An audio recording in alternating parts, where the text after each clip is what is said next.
네, 여러분 안녕하세요. 네, 네, 2024년 한국경영정보학회 산학 세미나 9월 세미나로 ESG 경영과 디지털 혁신을 주제로 산학 세미나를 갖도록 하겠습니다. 저는 사회를 맡은 이화여자대학교 신산업융합대학 국제사무학과 윤혜정입니다. 네, 네. 먼저 한국경영정보학회 학회장이신 연세대학교 김희훈 교수님의 환영사가 있겠습니다. 안녕하세요. 한국경영정보학회 학회장을 맡은 김용입니다. 9월 산학 세미나에 참여해주신 모든 분들을 진심으로 환영합니다. 한국경영정보학회는 그동안 디지털 비즈니스 트렌드, 디지털 전환, 클라우드 활용, 생성형 AI의 비즈니스 활용 등의 주제에 대해서 세미나를 진행해 왔습니다. 이처럼 IT의 활용을 통해서 비즈니스 성과를 증진시키는 것과 더불어서 기업의 지속 가능한 성장을 위한 필수 요소로 ESG가 중요한 역할을 하고 있습니다. 오늘 세미나에서는 ESG 경영과 디지털 혁신에 대해 논의하고자 합니다. 오늘 세미나에서 귀한 시간을 내어 발표해 주시는 한국생산성본부 ESG 컨설팅 센터의 오범택 센터장님, SK 주식회사 지속 경영 담당팀의 이진영 팀장님께 감사의 말씀을 드리며 오늘 사회를 맡아 진행해 주시는 이화여대 윤혜정 교수님께도 감사드립니다. 한국경영정보학회는 앞으로도 이런 산학 세미나를 지속적으로 개최할 예정입니다. 10월에는 재무제표를 넘어서 고객제표에 대한 세미나, 11월에는 생성형 AI 실습 교육 프로그램을 준비하고 있습니다. 앞으로도 많은 관심과 참여 부탁드립니다. 감사합니다. 네, 회장님 감사합니다. 그리고 바쁜 시간 중에 모두 참여해주신 각계각층의 우리 청중분들께도 다시 한번 진심으로 감사를 드립니다. 네, 그러면 첫 번째 발표를 시작하겠습니다. 첫 번째 발표의 주제는 ESG 평가 개요 및 평가 체계로 한국생산성본부 ESG 컨설팅 센터의 오범택 센터장님께서 발표를 맡아주시겠습니다. 오범택 센터장님을 간단히 소개해드리면 산업정책연구원 지속경영본부 연구원과 한국생산성본부 지속가능경영센터 센터장을 역임하시고 2022년부터 현재까지 한국생산성본부 ESG 컨설팅 1센터 센터장을 맡고 계십니다. 삼성, 현대차, SK그룹 등 국내 주요 그룹사의 ESG 전략을 수립하시고 관련된 지속가능 경영보건서 컨설팅을 수행하셨습니다. 또한 K-ESG 가이드라인 개발 등 주요 ESG 정책 과정에도 참여하셨습니다. 영국 글로벌 리포팅 이니셔티브 교육 강사 자격과 카본 트러스트 서티피케이션 인증사 자격을 취득하셨습니다. 그럼 ESG 평가 개요 및 체계를 주제로 오범택 센터장님을 초대합니다. 큰 박수로 환영해 주십시오.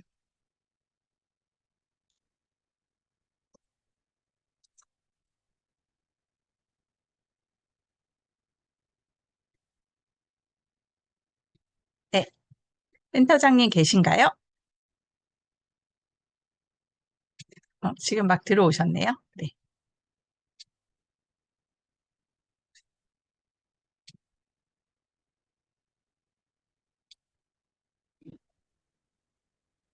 네, 안녕하십니까. 저 생산성본 모범택입니다. 네트워크 좀 좋지 않았는데 혹시 목소리 들리십니까? 네, 잘 들립니다. 네, 잘 들립니다. 네. 네, 죄송합니다. 네, 제가 오늘 말씀드릴 부분은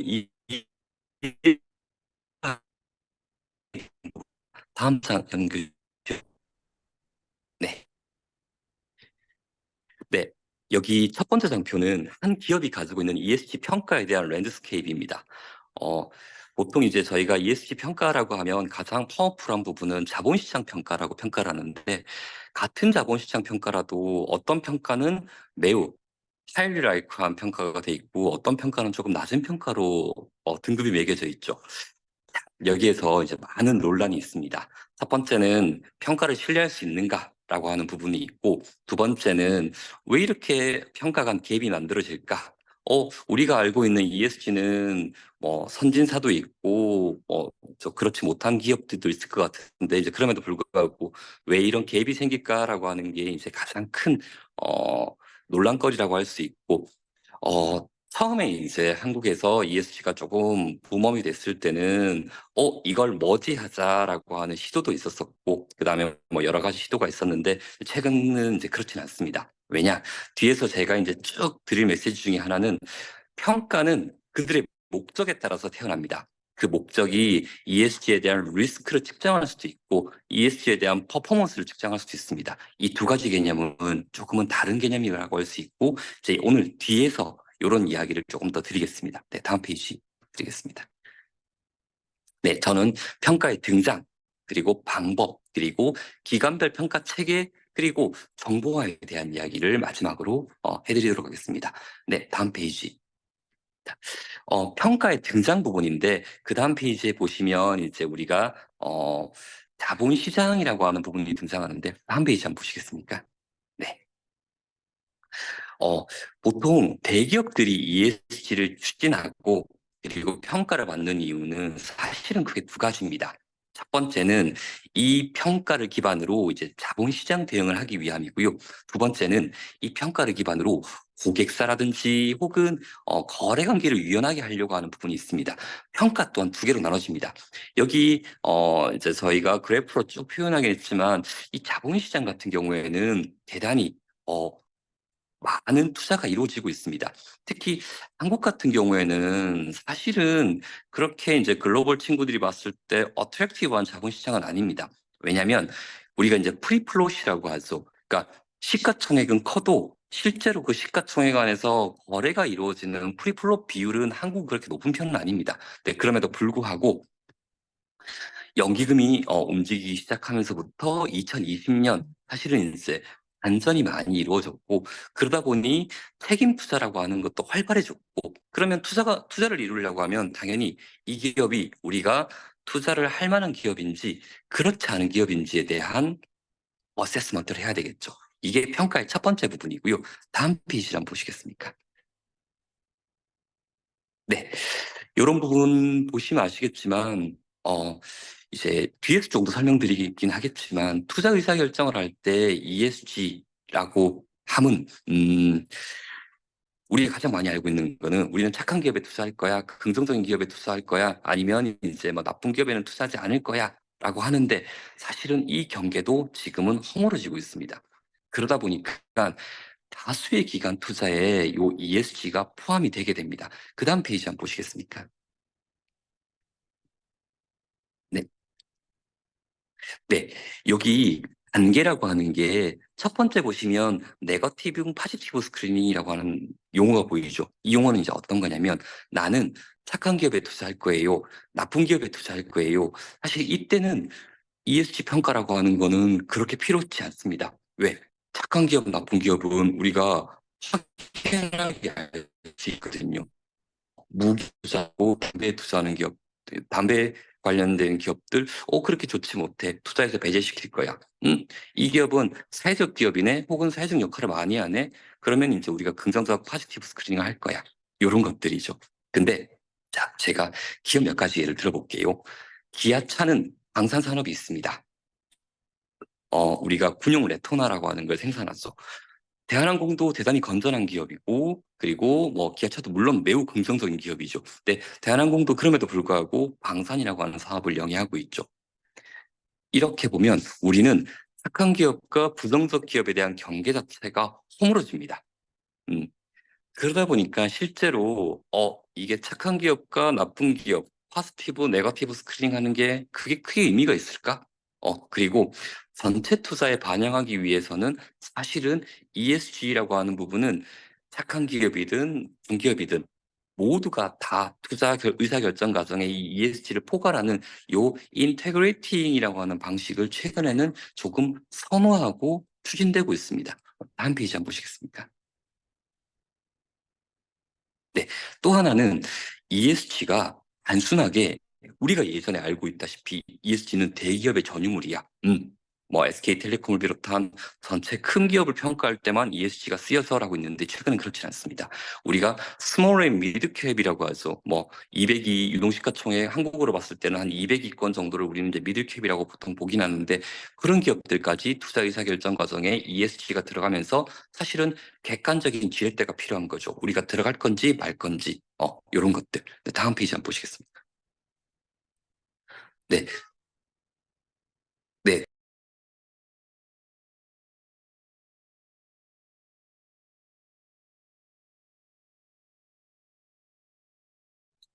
네, 발표자님께서 네트워크 상황 조정 잠깐 나가주신 것 같습니다. 잠시만 기다리겠습니다. 죄송합니다. 좀 원활치 못했습니다. 네, 금감원이라든지 아니면 요런 그 금융사들한테도 이런 가이드라고 하는 걸 제시합니다. 왜냐하면 어 이러한 그 투자 운영 과정에서 가이드가 뭔가 오류가 날 경우에는 사실은 자본시장에 악영향을 끼칠 수 있는 것 같죠. 그래서 이제 금감원이라든지 혹은 이제 금융사에서는 ESG 평가는 이뤄야 됩니다라고 하는 가이드도 만들어지고 또 하나 유럽 벤치마크 레귤레이션이라고 하는 게 EU 이제 BMR이라고 하는 부분이 있는데 그런 기관들도 투자사와 평가사는 매우 객관적이어야 되고 그 평가에 대한 근거도 확실해야 돼라고 하는 그런 가이드도 최근에 생겨나고 있습니다. 네, 다음 페이지 한번 보시겠습니다. 네, 자 앞에 1번, 2번 아젠다가 제가 말씀드렸던 이제 자본시장과 관련된 ESG 아젠다입니다. 자본시장과 관련된 ESG 아젠다는 결국에는 우리가 올바른 투자시장, 올바른 자본시장을 견고히 하기 위해서는 평가가 필요해. 그리고 매우 객관적이고 독립적인 평가가 필요해라고 하는 입장이라고 하면 자, 여기는 조금 다릅니다. 우리가 이제 최근에 이런 얘기 많이 들었죠. ESG라고 하는 게 중소 중견기업까지 확대됩니다라고 하는 이야기. 그거에 키를 쥐고 있는 게 지금 10페이지에 보이는 이런 것들입니다. 어떤 거냐면 거래 관계에 ESG가 쓰이는 겁니다. 내가 이 기업과 거래를 할 거야? 이 기업과 거래를 하지 말 거야? 그 기준에 ESG가 들어가 있는 거죠. 그렇기 때문에 이러한 평가 시장도 형성되고 있습니다. 결국, 네, 다음 페이지 한번 보시겠습니까? 네, 그리고 또 하나는 이제 이 4번 장표 11페이지 같은 경우에는 1번, 2번 아젠다의 연장선상이라고 할 수 있는데 어, 신용평가 과정에서도 ESG 레이팅이라고 하는 게 요구됩니다. 평가라고 하는 부분이죠. 자, 근데 ESG 아젠다가 본격화된 건 사실 2020년이죠. 그때부터 지금까지 트렌드를 본다라고 하면 자본시장에 대한 평가는 매우 진화했다. 그리고 공급망에 대한 아젠다, 아까 거래관계에 대한 아젠다도 매우 진화했다. 근데 이 4번 아젠다 같은 경우에는 사실상 그렇게 진화하지는 못했습니다. 신평사 같은 경우에는 사실은 ESG 관련된 부분을 본격화하는 데는 잘 없고요. 보통은 레퍼런스 자료를 많이 쓰이고 있습니다. 그럼에도 불구하고 여전히 S&P, 무디스, 피치 같은 경우에는 ESG 평가라고 하는 걸 유지하고 있습니다. 다음 페이지 보시겠습니다. 네. 그러다 보니까 이제 국내외 평가 관련된 부분이 이제 사실은 뭐 많이 등장한다라고 볼 수 있죠. 국내 같은 경우에는 대표적으로 뭐 어떤 KCGS 같은 평가가 있고, 뭐 CDP라고 하는 부분은 이제 ESG 다양한 평가 중에서 특정 영역만 하는 평가가 있습니다. 이 부분은 사실은 탄소를 중심으로 평가를 하는 거죠. 그리고 MSCI, S&P 같이 글로벌 야근 대표 자본시장 평가도 있습니다. 네. 이 부분은 제가 뒤에서 조금 더 디테일하게 설명드리겠습니다. 네, 다음 페이지 보시겠습니다. 네, 제가 붉은색으로 하나, 둘, 셋을 쳐놨죠. 이 13페이지에 보이는 게 전체 ESG 생태계라고 하는 부분인데 그 중에서 투자기관 ESG 에이전시 같은 경우에는 제가 앞에 1, 2번 아젠다 그런 자본시장 평가를 가장 많이 극적으로 활용하는 곳이고요. 고객사 평가는 제가 보여드렸던 그 3번 아젠다가 주로 작동하는 메커니즘이라고 할 수 있습니다. 네, 네, 다음 챕터, 다음 페이지 한번 보시겠습니다. 네, 이제는 평가 방법에 대해서 조금 따실 건데요. 자, 그 다음 페이지 한번 보시겠습니다. 네, 자, 자, ESG 같은 경우에는 뭐 여러 가지 평가가 있습니다. 사실은 옆에 오른쪽에 보이시나요? 공시정보, 상자 검증, 그다음에 MSCI 인게이지먼트라고 하는 게 통상적으로 평가에 대한 방법이기도 하고요. 객관성을 기울이는 것 부분도 있습니다. 자, 우선은 ESG는 사실은 완벽하지 않습니다. 이 부분은 왜 그렇게 생각하냐면, 자, 우리 숫자는 완벽하죠. 우리가 5를 벌어들이고 4를 썼으면 1이 남는 겁니다. 근데 ESG는 정량, 정성이라고 하는 게 뒤죽박죽 섞여 있습니다.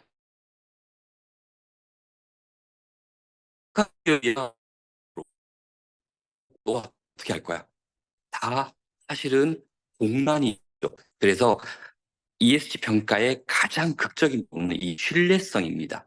그래서 많은 기업들이 뭐 공시자료, 3자 검증, MSCI는 이제 이런 겁니다. 미디어 앤 스테이크홀더 어널리시스라고 해서 외부 공시 기반으로 하는 거죠. 그리고 끊임없이 참여하려고 들고 객관성을 확보하기 위해서. 그래서 이런 부분이 가장 이제 평가의 극적인 요소다라고 볼 수 있고요. 다음 페이지 보시겠습니다.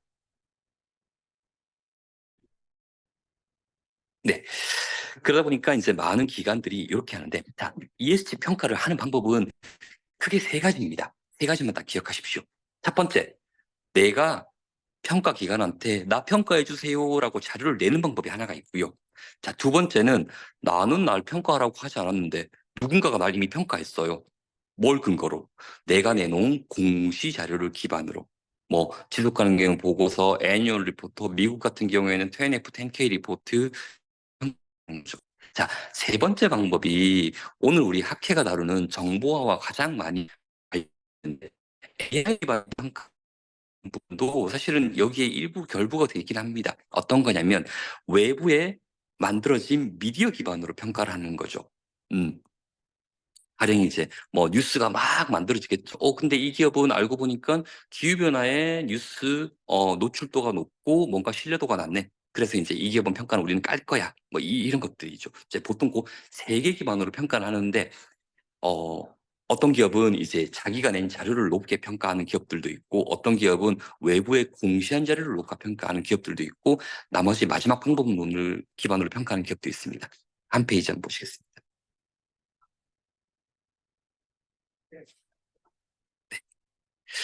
네. 요게 이제 통상적으로 AI 기반의 리서치를 한다라고 하는 기관들입니다. 뭐 램리스크라든지 뭐 요런 기반 기업 트루밸류라든지 요런 기업들이 통상적으로 지능을 기반으로 평가를 한다라고 돼 있는데 많은 기업들이 이제 데이터 리소스는 뭘 의존하냐? 미디어라든지 정부 자료라든지 요런 거에 많이 의존합니다. 그래서 요런 평가가 가지고 있는 맹점이 하나가 있습니다. 이런 평가는 사이즈가 큰 기업 같은 경우에는 당연히 노출도가 많겠죠. 그래서 평가 점수가 안 좋습니다. 근데 중소중견기업이라든지 아까 저희가 봤었던 스몰캡, 미들캡을 평가할 때는 그렇게 평가에 대한 신뢰도가 높진 않습니다. 네, 다음 페이지 보시겠습니다. 네. 자, 그리고 두 번째. 평가 방법은 아까 세 가지라고 말씀드렸습니다. 내가 내놓은 자료, 내가 공시한 자료 기반으로, 그리고 미디어 기반으로, 그리고 평가에 대한 어세스인데, 통상적으로 ESG 평가는 모든 기업이 똑같이 평가하진 않습니다. 산업마다 웨이트라고 하는 걸 줍니다. 어떤 산업은 거버넌스에 웨이트를 많이 주고, 어떤 산업은 환경에 웨이트를 많이 주고, 어떤 산업은 이제 뭐 서프라이 체인에 웨이트를 많이 주고, 이런 건 산업마다 조금 달라지고, S&P나 MSCI 같은 경우에는 거의 유사하게 가는 부분이 있고요. 나머지 평가도 보통 이런 부분은 섹터 기반으로, 산업 기반으로 많이 갑니다. 다음 페이지 보시겠습니다. 네. 자, 그리고 ESG 평가는 사실 역사가 꽤 오래됐습니다. 그 KPC 같은 경우에도 2008년부터 S&P 글로벌 친구들과 일을 해왔고요. 그리고 여러 기관들이 이제 보통은 투자사들, 거대 자본시장들, S&P 글로벌이 가지고 뭐 DJI라든지 아니면 MSCI라든지 뭐 모닝스타라든지 이런 친구들이 기관을 흡수하는 과정이 있습니다. 그래서 대표적으로 이제 S&P 같은 경우에도 지금 S&P 글로벌이라고 하는 이름 하에 레이팅도 있고 DJI도 있고 평가 기관도 그 안에 S1이라고 들어가 있습니다. 전문성은 어떻게든 강화되고 있다. 자, 그럼에도 불구하고 평가와 투자는 어느 정도 간극을 벌여서 독립성을 확보하고 있다. 이렇게 보시면 됩니다. 될 것 같습니다. 네, 다음 페이지 보시겠습니다. 네. 자, 제가 보여드리는 20페이지부터 몇 가지 종류의 페이지는 평가가 이렇게 활용된다라고 하는 건데, 자, 여기서는 제가 몇 가지만 좀 말씀드리겠습니다. 첫 번째, 투자사 평가는 돈입니다. 돈과 직결됩니다. 그럼 어떻게 돈과 직결되냐? 주로 ETF라는 상품을 꾸릴 때 이 인덱스 기반으로 이제 상품을 꾸립니다. 그게 20페이지, 그 다음 페이지 보시겠습니다. 네, 21페이지. 통상적으로 제가 보여드린 20페이지, 21페이지 S&P나 아니면 MSCI 같은 경우에는 전체 ESG ETF에서 한 70% 정도를 차지한다라고 보통 봅니다. 네. 그래서 얘네 포션이 가장 크고요. 이거 외적으로도 뭐 서스테이너틱스라든지 기타가 조금 쓰이고, 참고로 국내 시장은 그렇게 활발하진 않습니다. 아시아 퍼시픽에서는 이제 S&P도 그렇고 MSCI도 그렇고 가장 벤치마크로 보는 게 재팬 500 같은 일본 시장이 그나마 좀 활발하다라고 판단할 수 있습니다. 네, 다음 페이지 보시겠습니다. 네, KRX 같은 경우에도 ESG 관련 인덱스를 조금은 만들어 놓기도 하고요. 네, 그 다음 페이지 한번 보시겠습니다. 네, MSCI ESG 같은 경우에는 이렇게 추종 상품이라고 하는 걸 만들어 둡니다. 자, 제가 오늘 말씀드리면서 이제 우리 정보화라고 하는 걸 우리 무기로 하려고 하면 이게 제일 극적으로 구현된 데가 어디냐면 블룸버그 터미널입니다. 여기에 들어가면 예전에는 블룸버그 들어가면 뭐 얘네 ESG가 어때 정도 수준이었는데 지금 들어가면 얘네가 속해 있는 상품이라든지 스크리닝까지 나와 있습니다. 그래서 거기에 보시면 이제 이런 추종 상품들을 보실 수 있고, 또 하나 이런 추종 상품들은 통상적으로 지수의 이름에서 조금 티가 나긴 합니다. 이런 것들도 저희가 참고할 수 있습니다. 네, 다음 페이지 보시겠습니다. 네, 요거는 이제 뭐 한국이라든지 이런 특정 지역 기반으로 만들어진 상품도 있으니까 이것도 참고하시면 좋으실 것 같습니다.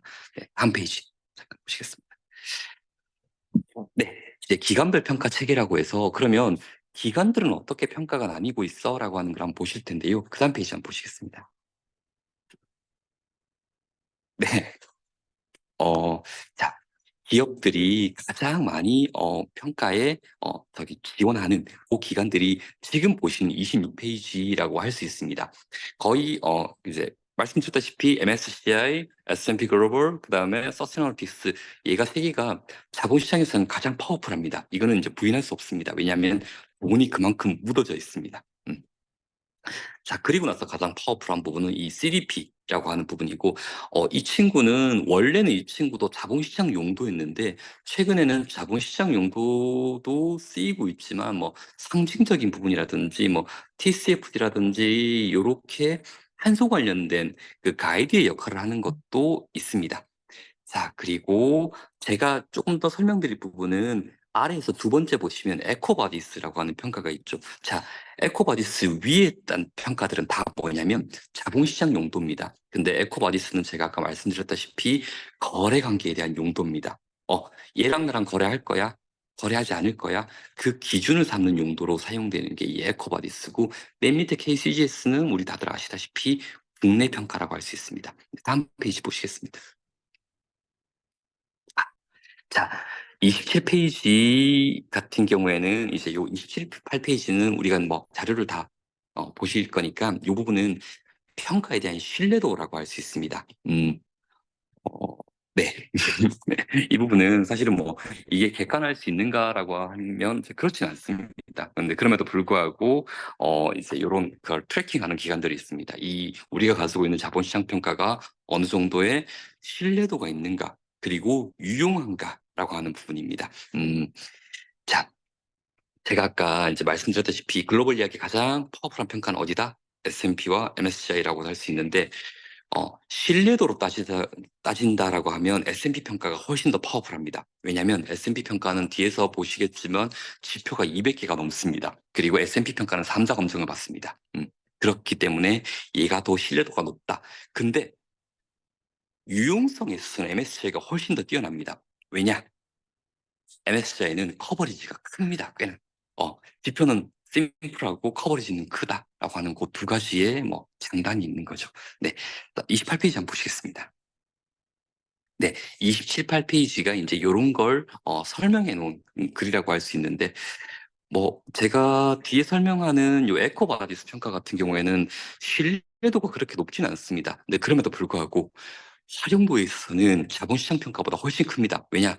자본시장 평가는 국내에서도 기껏 해봐야 이게 자본시장 평가가 유용한 기업은 한 200개도 채 안 될 겁니다. 하지만 이 밑에 세 번째 들어가 있는 이 에코바디스 이런 평가는 어, 신뢰도보다는 유용성을 추구합니다. 왜? 거래 관계를 따지기 때문입니다. 네, 그 다음 페이지 좀 보시겠습니다. 우선 첫 번째는 CSA 평가라고 하는데, 요거는 이제 S&P 글로벌이 가지고 있는 평가 방법론입니다. 네, 이 지표는 지금 왼쪽에 아래 있는 요 대상은 사실 CSA 평가라기보다는 DJSI라고 하는 지수 편입 대상입니다. 이게 한 글로벌 2,500대, 아시아퍼시픽에 한 500, 600개, 500개 정도 기업, 한국에서는 한 200개 정도 기업이 이 평가의 대상이 되고요. 이 평가는 어떻게 쓰이냐면 이걸 가지고 DJI가 가지고 있는 지수 상품을 만드는 데 하나 쓰이고요. 두 번째는 어떻게 쓰이냐면 레이팅이라고 하는 신용평가제 조금 쓰입니다. 네. 다음 페이지 한번 보시겠습니다. 지표가 진짜 많죠? 보시니까 짜증이 나시죠? 우와! 이렇게 지표가 많다고? 맞습니다. S&P 평가는 지금 제가 이제 20년까지만 트래킹 해놨는데, 이 지표, 20년에 지금 맨 오른쪽에 나와 있는 지표가 거의 모든 기업들이 가지고 가는 공통 지표라고 할 수 있습니다. 여기에다가 산업별로 베리에이션이 조금 있긴 합니다. 뭐 반도체 같은 경우에는 분쟁 광물이 더 들어가기도 하고, 용수에서도 초순수가 들어가기도 하고, 좀 이제 세부별로, 저기는 있습니다. 베리에이션은. 네, 다음 페이지 한번 보시겠습니다. 네, 평가 프로세스입니다. 자, 어, 자본시장 평가도 우리가 뭐 양대 산맥이라고 할 수 있는 S&P, MSCI 평가가 있는데 MSCI는 쿼터 베이스의 상시 평가를 주로 추구하는데 S&P 평가는 조금 다르게 평가의 기간이 조금 있긴 합니다. 통상적으로 2월 초에 정도 되면 이제 전 세계 기업들의 프리플롯이 나옵니다. 이게 이제 유동시가라고 하는 게 나옵니다. 그럼 1등부터 꼴등까지가 쫙 매겨지겠죠. 그러면 이제 S&P 평가는 그때부터 시작이 된다. MSCI도 똑같은 프리플롯을 씁니다. 그러면 이제 어떤 기업은 평가의 대상이 되고 어떤 기업은 그렇지 않다라고 하는 게 판명이 되고 한 4월 정도가 되면 3월 말 4월 정도가 되면 이제 평가 문항이 쫙 열립니다. 그 200개나 되는 문항이. 그러면 이제 요이 땅을 시작합니다. 그러면 나는 들 거야라고 하는 기업과 그렇지 않을 거야라고 하는 기업들이 평가를 받고 통상적으로는 예전이라고 하기는 좀 민망하죠. 코로나 이전에는 한 8주 정도의 기간을 줬습니다. 근데 지금은 그렇지 않고 4월에 열리고 나서 기업들이 7월 말 8월까지 평가에 참여를 하고요. 그리고 통상적으로 평가가 한 뒤에 한 8주 정도 뒤에 결과가 열린다라고 하는데 그렇진 않고 보통은 한 10주 이상은 걸리더라고요. 그 뒤에 평가 결과가 나오면 12월에 너네는 편입이 됐어, 그렇지 않아라고 하는 결과가 보통 판단이 됩니다. 네, 다음 페이지 한번 보시겠습니다. 네, 여기가 이제 MSA라고 하는 미디어 스테이크홀더 어널리시스인데 이거는 이제 이런 겁니다. 쉽게 말씀드리면 사고 친 기업은 우리가 점수를 깔 거야. 혹은 지수에서 빼버릴 거야. 이런 게 판명이 됩니다. 대표적으로 미국 그 멕시코만에서 원유 유출이 있었던 그 BP 같은 경우에도 원래 지수에 들어있다가 그것 때문에 이제 빠졌습니다. 자, 근데 여기서 하나 제가 말씀드릴 부분은 이 미디어 평가라고 하는 게 착한 기업, 나쁜 기업을 가리기 위한 평가는 아닙니다. 어떤 거? 아무리 그 기업이 나쁜 짓을 저질러도 결과적으로 그 나쁜 짓이 이 기업의 재무에 큰 영향을 미치는가 미치지 않는가가 핵심입니다. 명성보다는 오히려 재무에 대한 임팩트입니다. 시쳇말로 내가 사고를 쳤어요. 근데 알고 보니까 그게 이미 다 재무제표에 반영이 되어 있습니다. 그러면 그 영향은 매우 작다라고 할 수 있습니다. 네, 다음 페이지 보시겠습니다. 네, 두 번째가 이제 MSCI ESG 레이팅인데요. 자, S&P 글로벌 평가는 그 기업이 가지고 있는 ESG에 대한 체계라든지 퍼포먼스를 평가합니다. 그러니까 높은 퍼포먼스를 가진 기업을 우리는 바스켓에 넣을 거야라고 하는 기업인데 이 ESG, MSCI라든지 뭐 우리 서스테이너블리티cs 같은 이런 평가들은 그렇지 않습니다. 이런 평가들은 보통은 이 기업이 가지고 있는 리스크를 평가합니다. 그 리스크라고 하는 건 세 개입니다. 첫 번째, 기업이 가지고 있는 리스크. 두 번째, 산업이 가지고 있는 리스크. 세 번째, 그 기업의 헤드쿼터라든지 메인 사업상 지리적인 리스크, 이 세 개를 가지고 보통 평가를 합니다. 그래서 밑에 보시면 이제 CCC부터 AAA까지 등급을 나눕니다. 한 페이지 보시겠습니다. 요 MSCI 지표는 보시면 아까 S&P 지표랑은 너무나 차이가 나죠. S&P 지표의 반 혹은 3분의 1, 사실 한 4분의 1밖에 안 됩니다.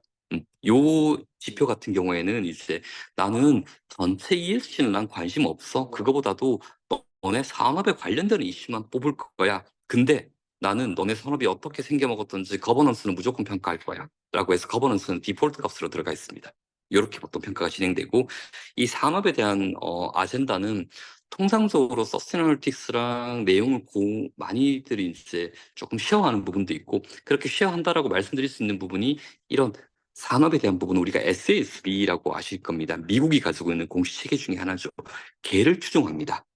그리고 MSCI라든지 서스테이너리틱스는 어떻게든 헤드쿼터는 미국에 위치해 있고 미국 쪽 평가 부분이 많이 포함되어 있습니다. 네, 다음 페이지 보시겠습니다. 네, 평가 문항이 1부인데 이것도 그냥 자료로 가름하도록 하겠습니다. 네, 다음 페이지 보시겠습니다.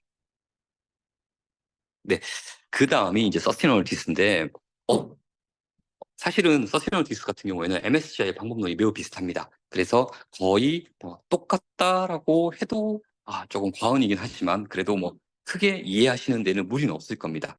자, 그럼에도 불구하고 그러면 얘는 왜 이렇게 평가가 차이가 나냐라고 했을 때는 이제 그겁니다.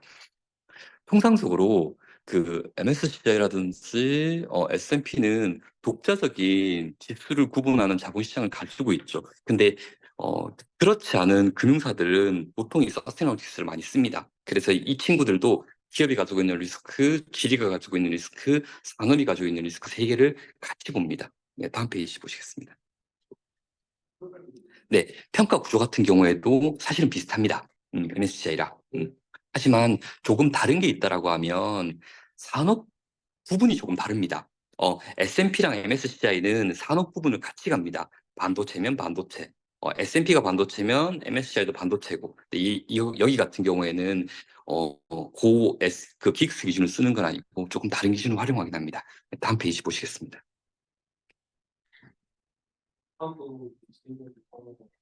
네. 네, 39페이지 한번 보시겠습니까? 네, KCGS 평가인데 이게 이제 대표적인 국내 평가라고 할 수 있죠.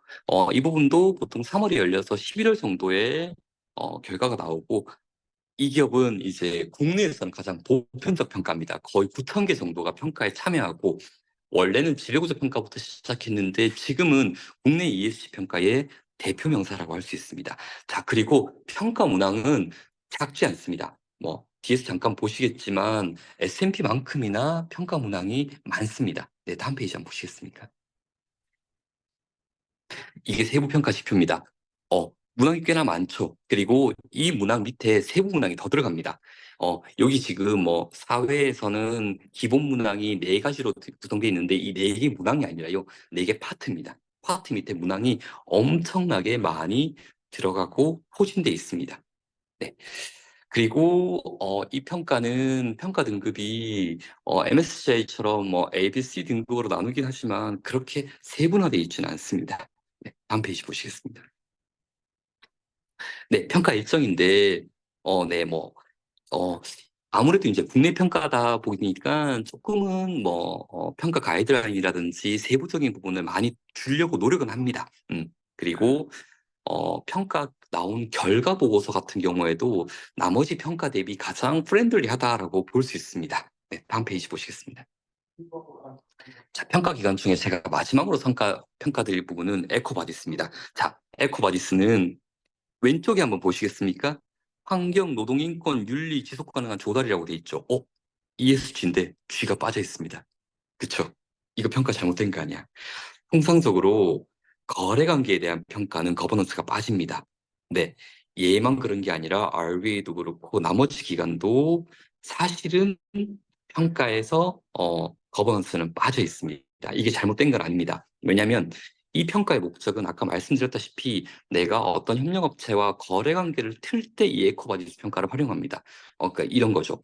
내 그 구매 가이드 10점이라고 하는 게 있다라고 하면 그 중에 1, 2점 정도는 이 에코바디스 평가의 뭐 밸런스 등급을 원해 뭐 이런 것들이 필요한 거죠. 그래서 이제 그런 걸 하는 거고, 그리고 또 하나는 내가 이 평가를 하는 부분은 내가 협력사로부터 받는 재화와 서비스의 건전성을 보고자 하는 거지 내가 그 기업한테 뭐 투자를 한다든지 이런 목적은 아닙니다. 그래서 요 에코바디스 평가는 다른 평가들과 다르게 거버넌스는 없습니다. 네. 그리고 이 에코바디스 평가는 점수도 주고 등급도 줍니다. 네, 뒤에 한번 보시겠습니까? 네, 43페이지 한번 보시면, 네, 여기 보시면 이제 이렇게 이 에코바디스 평가는 평가 문항 안에 정책과 활동과 결과가 다 들어가 있습니다. 그러니까 뭐 우리가 인권을 묻는다라고 하는 인권 정책이 있어. 인권 관련된 환경 영향 평가는 어떻게 진행해? 그 결과는 어때? 어떻게 메이크업했어? 그리번스 메커니즘은 있어? 그래서 공시했어? 이런 걸 다 묻습니다. 자, 근데 가끔 이런 데가 있으세요. 나는 점수는 받았는데 등급을 못 받았어요. 메달을 못 받았어요. 그 기업들은 오른쪽에 보시면 C에 360도 워치라고 하는 게 있죠. 이게 이제 그 다른 평가의 미디어 평가라고 할 수 있습니다. 어떤 거냐면 사고 친 기업들한테는 보통 등급을 잘 안 줍니다. 가령 이제 뭐 담합이라든지 뭐 그런 것들이죠. 그래서 이제 그런 게 조금은 다른 평가와 다르다라고 볼 수 있습니다. 네, 다음 페이지 한번 보시겠습니다. 네. 자, 이제 마지막으로 국내 기업의 평가 동향이랑 정보화 전략인데요. 다음 페이지 한번 보시겠습니다. 네. 여기 45페이지 보여주는 게 국내 기업들의 지수 편입 동향입니다. 많진 않죠. 이게 자본시장 평가라고 할 수 있습니다. 국내에 코스피 관련된 기업들이 엄청 많은데 그 중에서 기껏 해봐야 지수와 관련된 기업들은 6, 70곳밖에 안 됩니다. 네, 조금은 한계가 있죠. 이게 보통 자본시장 평가가 이렇게 이루어집니다. 우리가 평가를 많이 했다라고 해도 그 평가가 의미가 없을 수도 있는 거죠. 왜? 우리가 평가를 해보니까 이 기업은 내가 투자하기에는 그렇게 적절치가 않다든지 혹은 이제 투자 과정에서 뭔가 이제 퍼포먼스가 안 나오는 기업들도 있는 거죠. 한 페이지 한번 보시겠습니다. 자, 얘가 재밌습니다. 얘는 제가 마지막으로 설명드렸던 그 에코버디스라고 하는 친구의 점수입니다. 점수가 형편없죠. 이게 한 70점만 넘어도 매우 잘한 기업 최고 등급을 받을 수 있습니다. 그러니까 이제 100점짜리 기업은 없습니다, 여기에서는. 자, 근데 한국 기업들, 제가 빨간색 그 블럭을 쳐놓은 데 보시면 한국 기업들, 대기업들 평균이 한 50, 뭐 중반대 정도 나오시죠. 우리 대기업들은 OECD랑 월드 평균과 비교해도 나쁘지 않습니다. 근데 중소기업들 같은 경우에는 점수가 조금 낮죠. 49.3점들. 이 부분은 사실 나중에 거래할 때 조금 문제가 됩니다. 통상적으로 에코바디스 점수는 브론즈라고 하는 40에서 50점 정도가 보통 기준이 되긴 합니다. 근데 그 점수를 넘지 못하면 거래 관계할 때 리젝이 될 수 있는 가능성이 생기는 거죠. 그렇게 되면 요거는 좀 문제가 될 수 있고, 자, 또 하나는 여기 중간에 OECD를 한번 보시겠습니까? 거기에 보시면 녹색이 이게 대기업이거든요. 라지캡. 근데 이게 52.8점이고 중소기업이 54.6점이죠. 중소기업이 점수가 더 높아요. 내가 알기로는 대기업들이 돈도 훨씬 많이 쓰고 인력도 훨씬 많은데 왜 이럴까요? 이 부분은 당연합니다. 왜냐하면 대기업은 사이즈가 크고 재원이 크고 사람이 많이 투입되는 만큼 리스크가 엄청납니다. 가령 이제 제가 앞서 설명드린 혹시 말 기억하시는지 모르겠는데 AI 평가만 했을 때는 대기업들의 ESG 점수는 매우 좋게 나오지 않을 것이다라고 말씀드렸죠. 네, 맞습니다. 대기업들 같은 경우에는 워낙 미디어 리스크도 많고 또 관리할 때 부정적 리스크도 많기 때문에 통상적으로는 중소기업과 대기업을 이렇게 대놓고 평가하면 중소기업 점수가 더 잘 나올 수도 있습니다. 네, 이게 OECD라든지 월드가 가지고 있는 이 스코어가 오히려 정상적인 스코어라고 할 수 있습니다. 네, 그 다음 페이지 보시겠습니다. 자, 여기 네 가지로 골라놓은 거는 최근에 평가가 업데이트된 현황입니다. 많은 이제 글로벌 평가사들은 첫 번째, 기업이 가지고 있는 리스크 관리에 대한 부분을 보고 싶어. 이제 다음에도 우리 SK 사례하면서도 조금 드리겠지만, 어떻게든 기업 ESG의 시발점은 ESG 관련된 리스크입니다. 자, 두 번째는 이제 최근에 CSDDD라고 하는 이야기 들어보셨나요? 그래서 최근에는 공급망 ESG 관련 부분이 엄청나게 곽강받고 있습니다. 자, 이런 겁니다. 결과적으로. 자, 우리 화장품 기업 두 개가 있다라고 한번 판단해 보시죠. 두 개 화장품 기업은 각각 매출이 10억씩 들어갑니다. 자, 이익도 비슷합니다. 근데 A 화장품사는 온실가스가 10톤이 나와요. B 화장품의 그 사는 온실가스가 1톤밖에 안 나와요. 어떻게 그럴 수가 있죠? B 화장품사는 100% OEM을 쓰면 그럴 수 있습니다. 그러면 우리 헷갈리죠. ESG를 제대로 평가하는 게 맞는가? 그래서 그 A 화장품사, B 화장품사의 9톤의 간극을 줄이기 위해서 나는 앞으로 어떤 평가를 한다든지 어떤 관리를 할 때 공급망까지 포함시킬 거야 라고 해서 최근에는 이 서프라이 체인도 하나의 큰 트렌드고요. 그리고 이제 녹색 분류 체계, 이제 얘는 어떤 부분이냐면 이런 것들입니다. 자, 지금 참여하신 기업들 혹은 기관들이 친환경이라고 말할 수 있을까요? 어떤 기업은 그럴 겁니다. 나 친환경이야. 왜 그렇게 생각하세요? 우리는 머그컵도 사용하고 LED도 다 바꿨어. 그래서 친환경이야. 맞으세요. 100%. 근데 우리는 그거보다 조금 더 객관적인 수치를 원합니다. 어떤 수치? 첫 번째는 투자가 얼마만큼 됐는가? 두 번째는 내 매출이 어디서 발생하는가? 세 번째는 내가 쓴 비용에서 친환경 부분이 얼마만큼 있는가? 이걸 숫자로 증명하셔야 됩니다. 이제 그런 게 최근의 아젠다고요. 마지막으로 기후변화는 이제 시행의 시기고 세팅의 시기는 지났습니다. 그런데 최근에 가장 큰 아젠다는 생물 다양성이라고 할 수 있습니다. 뭐 어떤 공장위로 새가 날아간다든지 아니면 근처 문화재를 어떻게 보호한다든지 이제 그런 아젠다인 거죠. 네.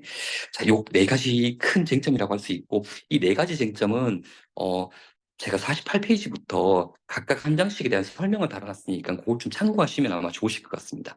자, 시간 관계상 제가 뒤쪽에 정보화 쪽으로 좀 넘어가도록 하겠습니다. 네, 49페이지, 네, 50페이지, 51페이지, 네, 52페이지 한번 보시겠습니까? 자, 마지막으로 제가 던질 아젠다는 이 정보화라고 할 수 있습니다. 자, ESG는 사실 정보화하는데 엄청난 허들을 가지고 있습니다. 왜? 정성 데이터가 너무 많습니다. 그래서 자, 이걸 극복하고자 끊임없이 객관적 데이터와 신뢰 있는 데이터를 어떻게 효율적으로 모을 것인가라고 하는 부분을 고민합니다. 그래서 가장 처음 나왔던 게 이제는 ESG 데이터도 XBRL 기반으로 우리는 공식 기반을 마련할 거야라고 하는 아젠다입니다. 자, 이거에 대한 연장선상으로서 뒷페이지 한번 보시겠습니까? 네, 요게 이제 그 SBR에 대한 메소돌로지라든지 아키텍처에 대한 부분입니다. 이미 시도되고 있습니다. 그리고 많은 기관들은 이제 이걸 활용하고 있죠. 자, 이걸 왜 이렇게 하느냐? 첫 번째는 데이터를 효과적으로 끌고 모을 수도 있겠지만 두 번째는 휴먼 에러를 방지하기 위해서입니다. 이런 이제 기재가 많이 없다 보니까 가령 이제 이런 거죠. 온실가스를 끌고 오는 과정에서 뒤에 0을 하나만 빠뜨려도 휴먼 에러가 생기기만 해도 사실은 엄청나게 많은 어드밴티지가 있죠. 왜? 원래 내가 1000톤이라고 하는 단위를 끌고 와야 되는데 100톤을 끌고 왔어. 네. 그러면 이제 비교적인 측면이라든지 아니면 전년 대비 데이터 비교라든지 이런 부분에 있어서도 오류가 생기는 거죠. 이제 그걸 전체적으로 방지하고자 이런 이제 XBRL에 대한 시도는 이루어지고 있고요. 그리고 이제 2027년부터 유럽 싱글 어세스 포인트라고 해서 ESP 그쪽 유럽 쪽에는 이렇게 종합적인 공시 플랫폼이 마련될 거다라고 하는 이제 그런 준비도 진행하고 있습니다. 네, 그다음 페이지 보시겠습니다. 자, 요거는 뭐 제가 정보에 대한 전문가는 아닙니다. 자, 그럼에도 불구하고 가장 ESG 관련된 뭐 정보에 대한 접근이 체계적으로 되어 있다라고 하는 건 전 단연 블룸버그라고 보여집니다. 이 블룸버그 터미널은 생각외로 엄청나게 많은 정보가 집약되어 있습니다. 그리고 아까 제가 앞에서 말씀드렸던 그 4개 ESG 평가 트렌드 있죠. 그게 지금 현재 다 반영되어 있습니다. 그래서 나중에 내가 ESG를 좀 더 심도 있게 접근해보고 싶고 정보에 대해서 어느 정도 고민해보고 싶다라고 하면 저는 블룸버그부터 시작하라라고 말씀드리고 싶습니다. 그리고 또 하나, 이런 ESG 서큘레이터에 대한 역할은 너무나 중요하기 때문에 이것도 반드시 우리가 고민해야 될 포인트라고 했습니다. 서큘레이터는 어떤 거냐면요. 자, 서큘레이터는 정보를 만들어내는 사람이 아니라요. 만들어진 정보를 각각의 스테이크홀더들한테 전달해주는 역할들이죠. 네, 그 과정에서 정보화 혹은 이제 뭐 AI도 좋고요. 그런 기재들이 발현될 수 있다라고 보여집니다. 네, 그 다음 페이지 한번 보시겠습니까? 자, 마지막으로 제가 말씀드릴 부분은 서프라이 체인 매니지먼트입니다. 저 이제 ESG 관련된 그런 네트워크 중에서 글로벌 이야기 제일 큰 네트워크 중에 하나가 BSR라고 하는 데가 있습니다. 그 네트워크인데 2018년도에 거기에서 이제 제가 발표를 하나 했습니다. 한국 기업들도 공급망에 대한 관리를 하고 있다라고 발표를 했는데 2018년도에 그 친구들은 뭘 고민하냐면요. 어, 블록체인 기반으로 서프라이 체인을 어떻게 관리할까? 이제 그걸 고민하고 계시더라고요. 그래서 제가 막 맞았죠. 난 아직까지 걸음마를 뛰고 있는데 이 친구들은 블록체인으로 이걸 관리한다고?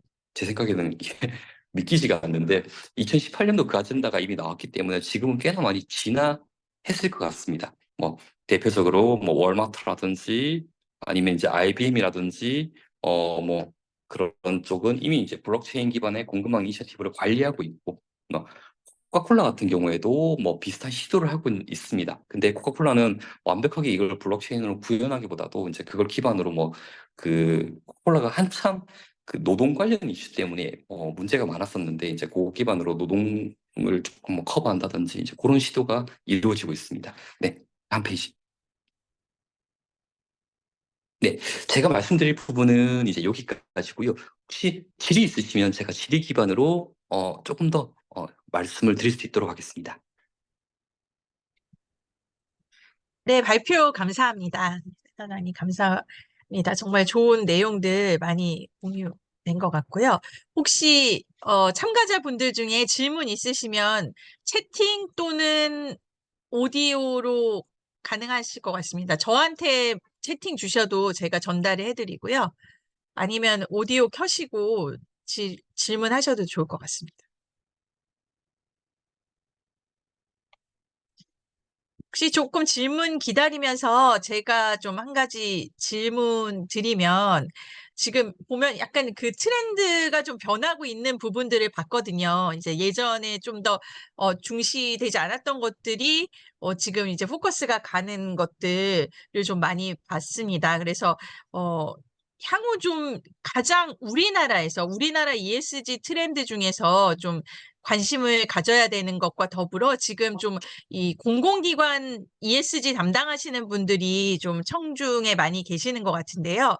이 공공기관 내 ESG는 좀 더 지금 말씀하신 약간 좀 투자 지표 중심의 그런 민간기업 ESG와 좀 차별화되는 부분을 어디에서 좀 가져가면 좋을지 질문을 드리고 싶습니다. 네. 네.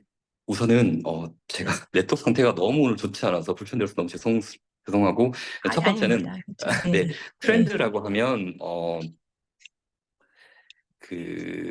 우선 첫 번째 관리 범위라고 하는 게 가장 큰 트렌드가 될 수 있을 것 같습니다. 가령 이제 기업은 나만 존재하진 않거든요. 기업 재무제표에 보면 자회사, 종속회사라고 하는 친구들도 있고요. 아무래도 이제 그렇죠. 그 자본시장에서는 우리 기업 하나 SK텔레콤을 볼 때는 SK텔레콤이라고 하는 기업에 투자를 할 때는 그 기업의 연결 재무제표를 가지고 보겠죠. 네네. 근데 그 연결 집을 재무제표는 계속. SK텔레콤의 단독만 아니고 자동속회사가 다 들어가 있죠. 그래서 이제 음. 그런 관리 범위의 확대, 그 연장선상에서 공급망 확대라고 하는 게 아마 이제 국내 기업들이 가장 크게 챌린지가 될 부분이고요. 그 기후 변화라고 하는 부분은 아직까지 시간이 조금 있습니다. 급하긴 하겠지만 2050년까지라고 하는. 근데 이 뭐 자동차 회사에 대한 부분이라든지 이런 부분은 이미 이제 규제로서 조금 다가와 있기 때문에 이게 가장 시급한 아젠다일 것 같고, 자, 두 번째, 공공기관 같은 경우에는 이제 이렇습니다. 제가 만일 공공기관 담당자라고 하면 저는 G라고 하는 부분을 버리고 갈 것 같습니다.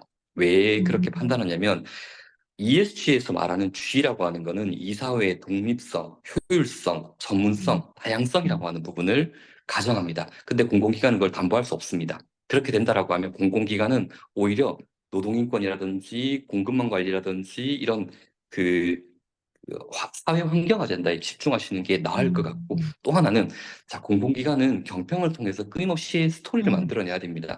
근데 그 네. 스토리는 공공기관이 가지고 있는 본연의 사업에서 나올 수 있을 것 같습니다. 그래서 그 사업 중심으로 사회적 가치 측정이라든지 내가 공공기관으로서 내가 가지고 있는 매출이라든지 서비스가 어떻게 국민한테 기여하고 있다라고 하는 걸 지속적으로 정량적으로 표현하는 게 가장 극적인 아젠다일 것 같습니다. 네, 정말 좋은 의견 감사합니다.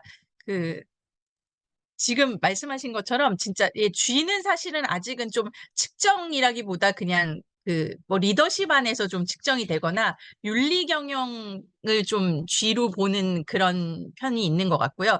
지금 오늘 하신 것 중에 정말 지표가 굉장히 많다라는 걸 저도 알았거든요. 그래서 그 지표들을 어떻게 보면 그 기관들에서 공공기관들에서 정성적인 지표를 가져갈 때 참고를 할 만한 것들이 많이 있겠다라는 생각이 들었습니다. 네.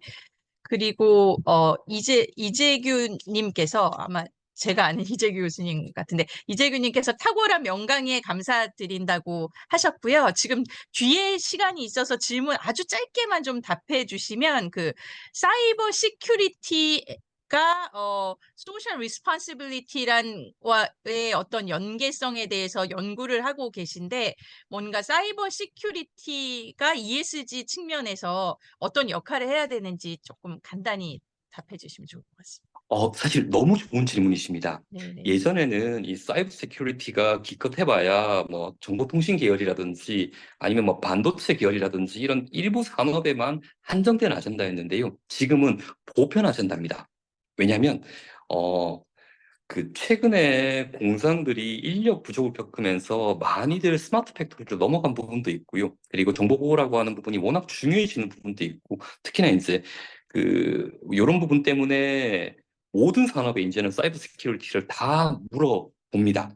그래서 그렇게 접근하시는 거는 이제 매우 좋고, 그리고 이제 제가 사실 뎁스키 연구는 안에서 뭐라고 말씀 못 드리겠지만, 그나마 이제 글로벌 친구들이 가장 많이 보는 사이버 세큐리티 같은 경우에는 그러니까 매우 중요하다. 왜냐?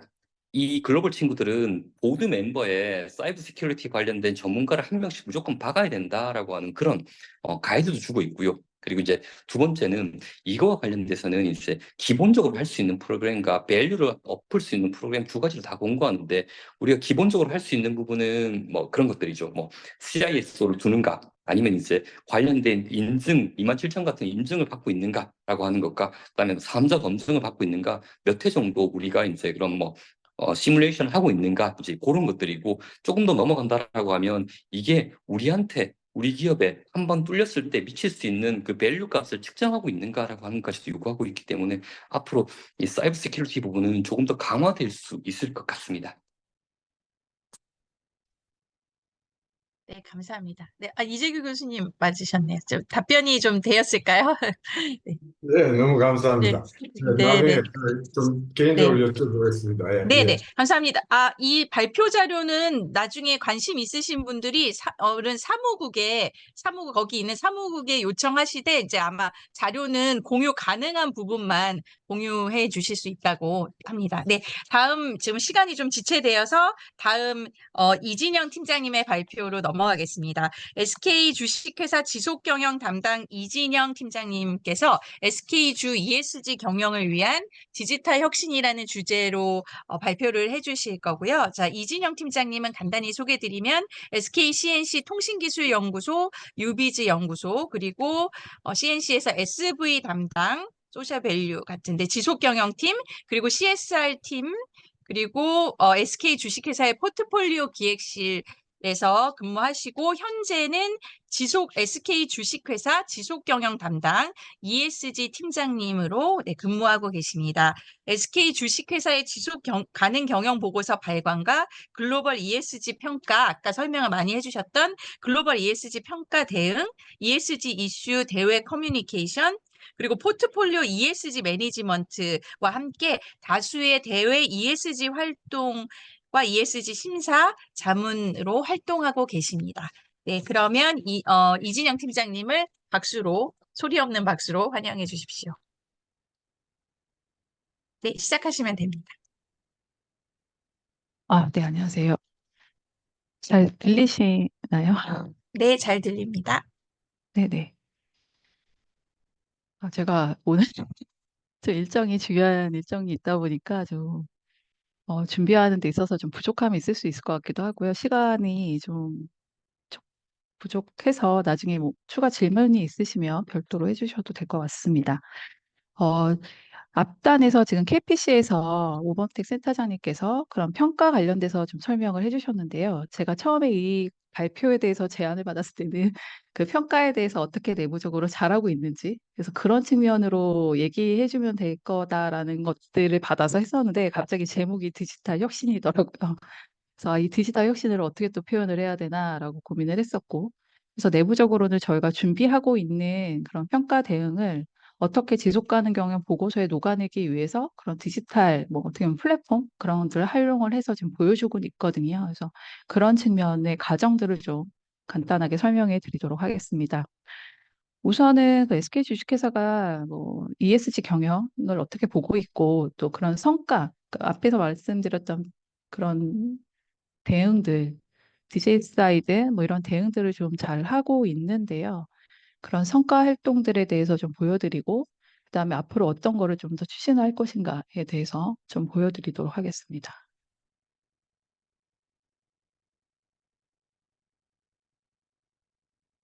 네, 그래서 SK 주식회사는 잘 모르시는 분들도 계실 수 있을 것 같은데요. 어, 그 투자회사, 그러니까 원래는 SK 주식회사가 크게 그 안에 내부적으로는 투자 부분이랑 사업 부문으로 나눠져 있습니다. 그래서 투자 부분이라고 하는 거는 그냥 홀딩스라고 보시면 되고요.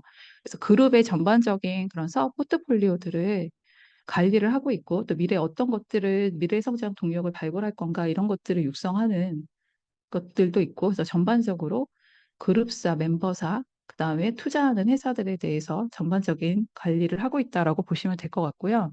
그래서 제가 지금 속해져 있는 곳은 이 홀딩스 지주회사라고 보시면 되고 사업 부문은 여러분들이 좀 들어보셨을 것 같은데 SK CNC를 얘기하고 있습니다. 그래서 2015년도에 저희가 합병을 해서 그 SK 주식회사로 명칭을 불리고 있고 그래서 같이 SK CNC 같은 경우는 IT 서비스를 주로 하는 사업을 하고 있고요. 그래서 전반적으로 ESG를 같이 진행을 하고 있다라고 보시면 될 것 같습니다. 그래서 원래는 저도 여기 그 ESG를 한 게 거의 10년째 되고져 있는데요. 2014년부터 진행을 했었습니다. 그래서 2013년도에는 이제 그 CNC 같은 경우가 IT 서비스다 보니까 IT 서비스 부문에서 평가를 좀 진행을 받았었는데 그 합병이 되면서 2015년 이후에는 복합기업으로 진행이 됐습니다. 그래서 복합기업으로의 평가를 진행을 하고 있고 그러다 보니까 오히려 또 그 연결 기준으로 요구하는 사항이 좀 많아지고 있습니다.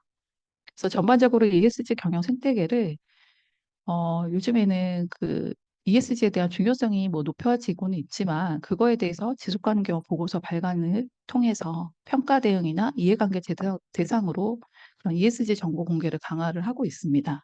그래서 앞단에서 그 KPC에서 뭐 평가 대행에서 다 말씀해 주셨지만 그런 거를 어떤 걸 가지고 평가를 받는 거냐면 외부에 공개된 자료입니다. 그래서 결국은 지속 가능 경영 보고서나 뭐 사업 보고서나 홈페이지나 이런 것들을 통해서 하게 되는데요. 그래서 글로벌 이니셔티브 같은 경우가 바로 기업 측면에서는 뭐 GRI나 SASB나 그다음에 TCFD 이런 것들에 따라서 지속 가능 경영 보고서를 발간을 하고 있고 그걸 기반으로 해서 평가기관에서는 기업의 지속 가능성을 평가를 하게 됩니다. 그럼 그 평가기관에 대한 리포트를 가지고 이해관계자들이 이 기업에 대해서 투자를 할까 말까 뭐 이런 것들을 하게 되고요. 또 기업은 그걸 통해서 평판을 얻게 되는 거죠. 그러니까 이런 선순환 과정을 통해서 그 ESG 경영이 생태계가 이루어지고 있는데 결국은 이제 예전에는 ESG 경영을 잘해야 돼라는 게 있지만 이제는 이거에 대해서 외부에서도 투자자들도 그렇고 리스크를 어떻게 잘 관리하고 있느냐 이런 것들에 대해서도 많이 다루어지고 있습니다. 그래서 결국은 ESG 경영이 그런 리스크 프로텍션이나 밸류 크리에이션 이런 걸 통해서 기업 가치 극대화할 수 있다라고 보고 있고 또 외부에서도 그런 투자자들이 이런 투자하는 선순환 구조를 SK 기업에서 잘 하고 있다라는 측면을 보고선 그런 선순환 체계를 기반으로 해서 ESG 경영을 SK가 추진을 하고 있다라고 보여드릴 수 있습니다. 다음 페이지를 보시면 SK 잉크가 이제 주식회사의 영문 이름인데요. 보통 저희는 SK 잉크라고 좀 편하게 표현을 하고 있습니다. 그래서 SK 주식회사의 ESG 경영은 결국은 이제는 기업 가치 제고를 위한 필수적인 경영 요소로 인식을 하고 있고, 그래서 균형적으로 ESG 관리 수준을 강화해야 된다. 그다음에 저희가 그런 그룹의 전반적인 그런 포트폴리오를 보고 있다 보니까 그런 성장 잠재력을 확대해야 된다. 그다음에 또 외부에서도 시장도 그렇고 이해관계자들 관점에서도 ESG에 대해서 요구하는 사항이 많습니다. 그래서 그런 관리 체계를 그때그때 맞춰서 재정비해야겠다라는 그런 세 가지를 크게 보고 있습니다. 그래서 전반적으로 이런 것들을 기반으로 해서 SK는 ESG에 대해서 좀 활동을 하고 있는데요. 결국은 앞단에서 설명해 주셨던 그런 평가 지표들이 상당히 많잖아요. 근데 그런 것들을 어떻게 내부적으로 잘 관리를 해서 성과랑 활동을 하고 있는지에 대해서 좀 간단히 좀 보여드리도록 하겠습니다. SK 주식회사는 아직까지 2024년도에서는 평가 결과가 나오지 않아서요.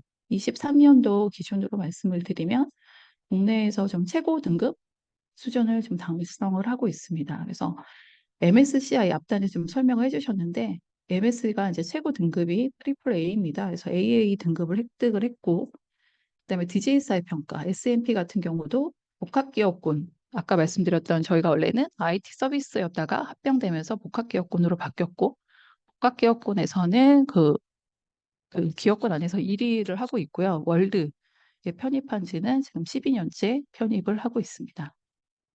그다음에 국내에서는 좀 공신력 있다고 하는 게 예전에 KCGS라고 얘기를 했는데요. 한국 ESG 기준원에서도 통합 A 등급으로 A플 등급을 받고 있습니다. 또 이외에도 이제 지속가능력 보고서 우수기업으로 선정을 하고 있는데 이런 것들이 다 이제 과거 한 10년 동안 이루어진 그런 내재화된 그런 프로세스를 통해서 뭐 데이터도 축적해 놓고 전체 안에 있는 내부 프로세스도 어떻게 보면 좀 수립이 되어져 있고 그런 과정을 거쳐서 나온 결과라고 보지 않을까 봅니다. 그래서 간단히 좀 설명을 드리면 우선 거버넌스 측면에서는 저희가 이제 뒤에 가서 좀 제가 설명을 드릴 거는 이런 성과를 이루게 됐던 게 중간 과정들에 대해서는 그냥 구두로 한번 설명을 드리도록 하겠습니다. 그래서 우선은 거버넌스 측면에서는 이사회 구조가 좀 선진화되었습니다. 그래서 21년도에 이사회 중심 경영 강화 선언을 했습니다. 그래서 SK 주식회사가 어떻게 보면 SK 그룹 내에서도 가장 먼저 그런 SK 이사회 관련돼서 신규 정책을 가장 먼저 시행을 했고요. 이사회 의장직을 사회 이사로 선임을 했고, 그다음에 21년도에 인사위원회 ESG 위원회들을 설립을 했습니다. 그래서 여성 이사 같은 경우도 지금 현재는 2명이고요. 그래서 한 25%가 차지하고 있습니다. 또 이제는 또 추세가 그 보드 스킬 매트릭스라고 해서 이사회분들에 대한 역량을 공개를 하고 있습니다. 과거에는 그냥 이사회에 대한 뭐 어느 분이 이런 역량을 가지고 있고요. 이게 아니라 전반적인 이사회 분 안에서의 그런 A, B, C, D라는 역량을 어느 정도 갖고 있어요라고 공개를 했다면 지금 추세는 이제 각 한 분 한 분들에 대한 역량을 공개를 해야 됩니다. 그래서 올해에는 좀 그런 거에 대해서 좀 이사회 분들 개개인적인 대한 역량을 좀 많이 공개를 했고 사회이사 역량 강화 교육도 시행을 많이 뭐 시간이 좀 많이 부족하신 분들이긴 하지만 되도록이면 많이 좀 하려고 하고 있습니다. 또한 ESG 안건 논의 확대하고 있습니다. 이사회 내에서. 그래서 이거는 어떻게 보면은 저희가 KPI에도 넣습니다. 작년부터. 그래서 ESG 안건을 이사회에 보고를 많이 하자. 또 외부에서도 그렇게 요구를 많이 하고 있습니다. 그 이유는 이사회들이 잠시만요. 그런 팀장님 말씀 중에 죄송한데 지금 저희 공유되는 화면하고 약간 이 말씀하시는 게 조금 다른 것 같아서 네네. 그 아까부터 제가 제가 다음 그런가 다음을 했는데 얘기를 안 네. 해가지고 네네네. 그래서 아마 네네. 저걸 조금 이 크로스 체킹해 주시면 좋을 것 같고 여기 아니고 지금 저는 발표 자료가 있어서 보니까 어 여기 다음 페이지 네 그쵸. 보시면 네. 됩니다. 네, 맞습니다. 여기죠? 네네네. 네네. 여기서부터 그래서 네. 여기서 좀 보시면 ESG 안건에 대한 논의가 확대가 돼서 올해에는 그 작년까지 저희가 그 이사회 안건 논의 확대에 대해서 KPI에다가 집어넣습니다. 그래서 이사회분들에 대한 어떻게 보면 그 ESG에 대해서 책임감을 갖고 그런 기업 전반적인 거에 대해서 좀 논의할 수 있는 그런 권한을 좀 주어드렸다라고 볼 수가 있습니다. 그래서 보통 저희가 작년에 좀 보고 드렸던 건이 포트폴리오, 그러니까 그룹에 그런 투자하는 회사들, 자회사와 그다음에 투자 회사들을 포함해서 그런 기후 리스크 분석한 결과 외부 평가에서도 그거를 많이 요구를 하고 있습니다. 그 어떤 거냐면 이사회들이 그런 기후에 대한 어떤 관리 감독을 하고 있느냐. 그래서 그런 것들을 많이 요구를 하고 있거든요. 그래서 그런 측면에서도 우리가 그 KPI 이런 것들을 좀 넣음으로써 좀 더 권한을 좀 강화해 줄 수 있지 않을까라는 거를 좀 해서 결과 분석을 좀 드렸고 또 색다른 거는 D&I입니다. 다양성. 이게 지금 다양성이 좀 작년에 좀 많이 떴던 이슈이기도 합니다. 아젠다이기도 해서 저희가 그런 해외에 있는 그런 투자 회사들도 그렇고 앞으로 이런 거에 대해서 다양성 측면에서 어떻게 관리를 해야 될까라는 그런 관리 방안에 대해서도 한번 이사에 보고를 드렸습니다. 그래서 올해에도 좀 이런 건 색다른 건에 대해서 좀 보고를 드리기 위해서 좀 하고 있고요. 어제도 저희가 이제 이사회에 보고를 드렸던 건이 앞으로 ESG에 대한 공시 의무가 있는데 그거에 대해서 우리가 SK가 지주사로서 어떻게 관리를 해야 되나라는 측면으로 어제도 이사회에 또 보고 드린 게 있습니다. 네, 다음 페이지 한번 보시면 환경적인 측면에 대해서 좀 설명을 드리도록 하겠습니다. 환경 같은 경우는 뭐 저희가 그 SK그룹이 2030년도까지 뭐 목표량을 2%인 2억 톤 CO2 감축하겠다 뭐 이런 목표를 수립한 바도 있는데요. 전반적으로 그린 무택사노미 기반으로 관리를 좀 강화를 하고 있고 또 친환경 포트폴리오 확대를 지속적으로 하고 있습니다. 그래서 23년도에는 그 투자 비용이 한 30% 정도 유지를 하고 있고요. 그다음에 아리백 관련돼서도 뭐 재생에너지 전환을 해서 뭐 PPA 등 그런 걸 활용을 해서 좀 진행을 하고 있고요. 그다음에 넷제로 관련해서도 데이터를 체계적으로 관리하기 위해서 이거는 그룹 차원에서 시스템을 지금 구축을 했습니다. 그래서 아직 뭐 완료라고 할 수는 없지만 내년부터는 그룹 차원에서 이런 시스템 구축을 통해서 관리가 될 것 같습니다. 또 기후 리스크 시나리오 분석은 앞단에서 잠깐 말씀드렸지만 그런 자회사들에 대한 리스크 노출도 시나리오 분석을 하고 있고 그다음에 넷제로 관련돼서도 뭐 물리적 리스크나 시나리오 분석 이런 것들을 좀 진행을 하고 있습니다. 그래서 이런 모든 것들이 다 그 평가 기관들에서 요청하고 있는 사항들이다 보니까 저희가 이런 거에 대해서 하나하나 체계적으로 뭐 데이터 시트를 통해서 관리를 하고 있다라고 보시면 될 것 같습니다. 또 다음 페이지 보시면 사회 영역 측면에서는 저희가 또 임팩트 투자를 하고 있습니다. 그래서 뭐 빈곤층이나 뭐 그런 회사들 뭐 어떤 사회 문제 해결할 수 있는 그런 차원에서 그룹에서도 요구를 하고 있어서 20년도부터 한 5개 기업에 투자를 하고 있고요. 그다음에 행복도 어떻게 보면 SK에서 되게 추구하고 있는 경영 중에 하나입니다. 그래서 구성원들이 행복해야 일도 잘할 수 있다라는 측면이 있어서 저희가 그 워크 라이프 밸런스 제공을 통해서 그런 지원 제도도 강화를 하고 있고 보시면 그 그래프도 잘 보이진 않을 수도 있겠지만 번아웃 진단을 했었습니다. 작년에는. 그래서 서베이를 진행해서 아침에 출근을 하면 이제 회사 시스템에 접속을 하면 행복도를 항상 체크를 했어요. 그래서 너네 오늘 행복하니? 너 오늘 행복해? 그럼 왜 행복해? 라고 그런 거를 좀 작성을 해서 매일매일 체크를 해서 월별 리포트를 개인한테 제공해주는 그런 시스템 프로세스가 있었습니다. 근데 이게 저희는 이제 미리 이제 이런 거를 좀 해봤는데 되게 의외로 DJSI 평가에서 이런 문항이 생겨난 거죠. 작년부터 번아웃 진단.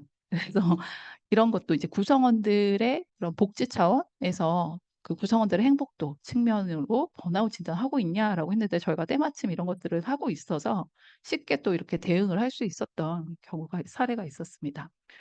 다음 페이지 한번 보시면 다음 페이지는 또 사회적인 측면에서 다양성 측면에서도 저희가 앞단에서 뭐 D&I에 대해서 뭐 보고를 드린 것도 있지만 실질적인 활동 측면에서도 여성 인력을 확대를 하고 있고요. 그런 측면에서 23년도에는 그 남녀 고용 평등 유공 대통령 표창을 했고 그다음에 장애인들을 육성을 해서 기업들이 그런 얼라이언스를 맺어서 기업에 취업을 시켜줄 수 있는 그러니까 장애인을 우선 IT 교육을 영향을 육성을 해서 그 외부의 기업에다가 일자리를 줄 수 있도록 하는 걸 해서 계속 누적이 돼서 좋은 성과를 얻고 있습니다. 그래서 이걸 통해서 또 23년도에 보건복지부 장관도 수상을 했었습니다. 또한 이 외에도 협력사 ESG 리스크 관리도 잘 하고 있습니다. 그래서 수시적으로 그 협력사를 선정할 때 정기적으로 ESG 수준을 진단을 하고 있습니다. 이게 이제 저희 SK에서는 비즈 파트너라고 부릅니다. 협력사를. 그래서 그 비즈 파트너들이 그 평가 결과에 대해서 우수한 기업이야, 얘는 좀 더 부족한 기업이야, 그다음에 얘는 너무 저조한 기업이야, 뭐 이런 것들로 해서 저조한 기업 같은 경우는 다음번에도 선정할 때 좀 그 참고를 하는 거고 우수한 기업 같은 경우에는 계속 뭐 중점된 비즈 파트너라고 해서 계속 관리해주고 프로그램도 같이 지원해주고 이런 것들을 시행을 하고 있습니다. 그다음에 인권 쪽으로도 저희가 인권 방침이나 세부 운영 지침, 뭐 영향 평가 뭐 이런 것들을 좀 시행을 했었습니다. 네, 다음 페이지를 한번 보시면 그래서 결국은 제가 그 ESG 측면에서 좀 중요하게 하고 있는 몇 가지만 좀 설명을 드린 거고요. 결국은 보시면 알겠지만 그런 외부에서 그런 이해관계자들이 요구하는 사항이 상당히 많습니다. 아까 앞단에서 보셨던 것처럼 평가 기간도 그렇고 무려 DJSI 같은 경우는 한 그 중간 단계만 해도 한 120개의 문항이 되고요. 좀 더 크게 하면 한 160개 문항이 됩니다. 그러니까 그런 문항들을 다 잘 받기 위해서, 즉 결국은 그런 것들에 대해서 체계를 잘 갖추기 위해서는 하나하나 개선을 해야 된다는 것도 맞고, 그다음에 그런 평가 기간 외에도 저희는 또 투자 기관들의 요구 사항도 많이 있습니다. 그래서 제일 많이 하는 게 또 기후 쪽이고, 그다음에 많이 하는 게 거버넌스 쪽입니다. 그래서 그런 이해관계자들의 눈높이를 맞출 수 있기 위해서 이런 것들을 바깥의 채널을 통해서 좀 더 보여줄 수 있도록 하자라고 해서 오른쪽에 이제 그런 4가지를 좀 시행을 해봤었습니다. 그래서 작년에는 그 스페셜 리포트라고 해서 그런 SK가 주식회사긴 한데 가지고 있는 멤버사나 투자회사들에 대한 포트폴리오에 대한 재무적 가치랑 ESG 가치에 대한 성과 체계 이런 것들을 좀 보여주는 그런 리포트를 좀 발간을 했었고 그다음에 이제 평가 기관들이 요즘에는 다 연결 기준으로의 성과를 공개를 요청하고 있습니다. 특히 지주회사다 보니까 그래서 저희가 23년도에는 점차 늘려서 그런 7개 자회사들을 좀 보여주고 있고요.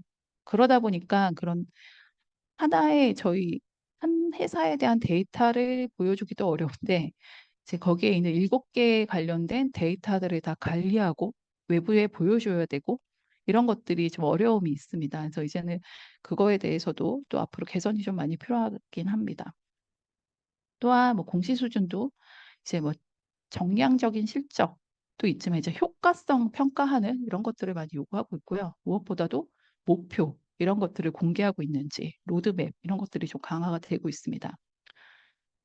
그래서 이런 것들을 좀 이해관계자들과 전략적으로 컴을 하기 위해서 저희가 22년도에 ESG 플랫폼을 하나 만들어야겠다. 그래서 이해관계자들이 좀 더 정보 접근을 할 수 있도록 해주고 그렇게 해서 좀 가시적으로 좀 중요한 포인트만 해서 좀 보여줄 수 있도록 해야겠다라고 해서 좀 22년도에 좀 만들었었고 올해에는 오히려 그 자료들을 좀 기반으로 해서 웹 리포팅을 발간했습니다.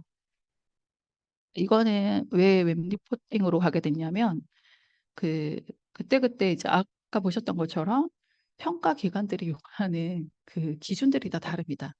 뭐 MSCI에서 요구하는 거, DJSI에서 요구하는 거, 뭐 이런 평가 데이터 지표가 똑같은 뭐 예를 들어 똑같은 하나더라도 그 안에 세부적으로도 다른 것들이 많아요. 그래서 그런 것들 하나하나를 다 지속 가능 경영 보고서라는 책자에 담으려고 하다 보니까 책이 너무나 두꺼워지고 있는 거죠. 그래서 특히 SK 주식회사는 한 200페이지 정도가 됩니다. 책자로 하게 되면은. 그래서 이거를 오히려 그냥 웹상으로 좀 보여주자. 웹상으로 보여주고 다운로드 받을 수 있게 해주자.